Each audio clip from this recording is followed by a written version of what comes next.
today I want to talk to you guys about something that every gardener deals with at some point: pests. I've been gardening long enough now to find some patterns and also figure out some tips for gardening with bugs. Yes, you heard me right, with bugs rather than against them. Our garden, as you know, is organic. That means that we don't use any pesticides, herbicides, or anything chemical or unnatural in our gardens to help deal with pests, but also to allow our plants to grow up healthy and strong. And you might be surprised to hear that bugs and critters in the garden are actually welcome here in our organic farm. And the reason for that is that they help us to understand the health of our soils and our plants, and also to manage any problems that we do have in them. So I'm excited to share with you just how we maintain the pests or the bug pressure in our gardens, and how this helps us to have bountiful harvests, even though the bug pressure, as you'll see in the next few clips, is pretty high in our gardens. So before I get into the things that I've learned over the last few years, I do want to mention some of the bugs that are most present in our garden beds, the ones that you would consider pests. And so these are things like slugs, aphids, shield bugs, fruit fly, and this year especially we have a lot of gnats. So how do we work with these bugs rather than lose against them? So the first thing I've learned is that everything has a season and a cycle. Certain pests will only be a problem during certain times of the year, so it's important to know when to expect them and plant accordingly. Certain bad pests become more prominent at the end of a plant's life cycle, or if conditions are not right. Like, for example, a cool crop like broccoli planted in the heat of summer will probably not do well and pests will attack it.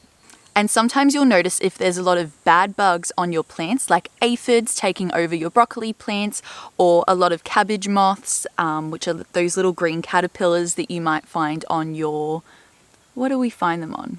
Brassicas, mainly. Brassicas just get attacked by everything around here, it seems. If you just give it a little bit of time and you are patient with sometimes a pretty awful process for your plants, you'll notice good bugs appearing in your garden. Things like spiders and ladybugs. They will appear to try and help you fight against the bad pests because that's their dinner, so they want to be a part of it. Sometimes just giving your garden that time and allowing nature to sort herself out is the best thing you can do.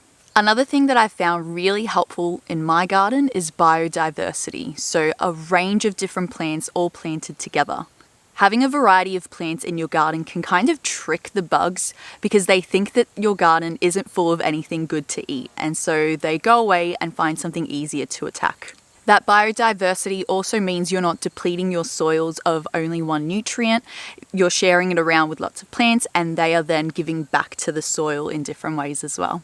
One thing that might seem counterintuitive, but hear me out, is having a lot of mess in your garden. So I tend to leave a lot of plants in the ground in my garden well past their date or maturity. And why I do this is because it actually encourages other bugs to live in those spaces, to create their homes there.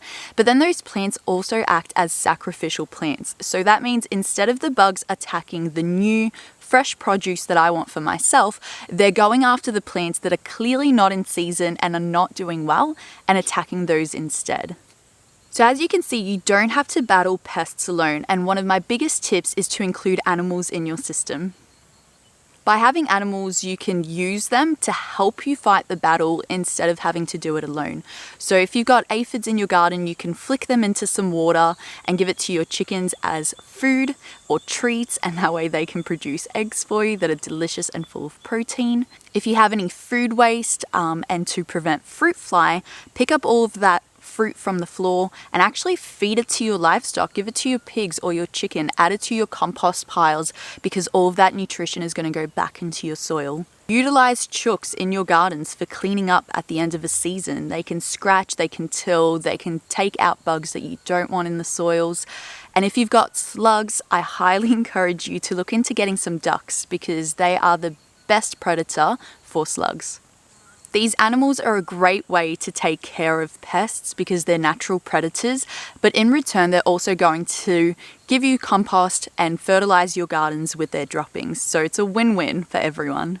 So going with the last points, soil is key. So try get into a routine of building compost, whether it's in a compost pile or whether it's through a worm farm, whether it's just in the pathways with wood chips.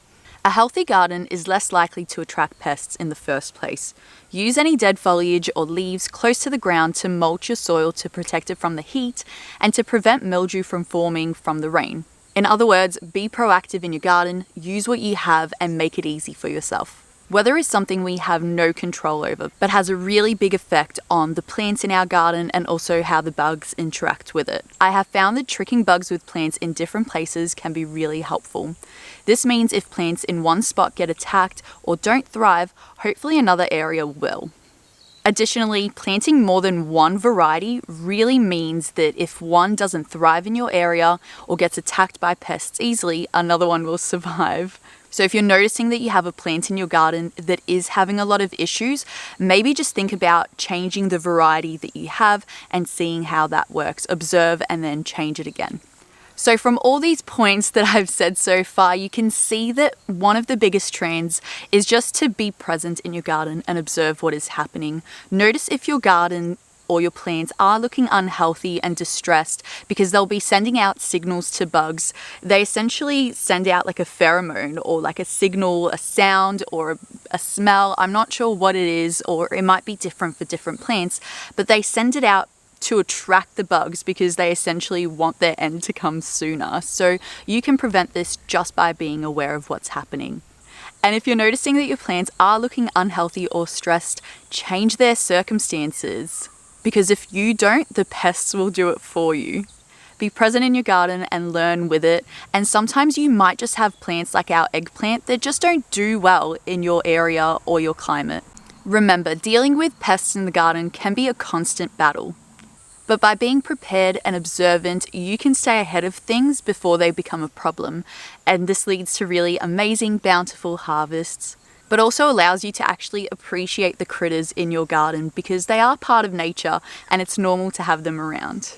If you like the video, please support me by giving it a like. Leave a comment on your best pest management tips or even what pests you're dealing with in your garden and how you're managing them rather than fighting against them. See you guys next time.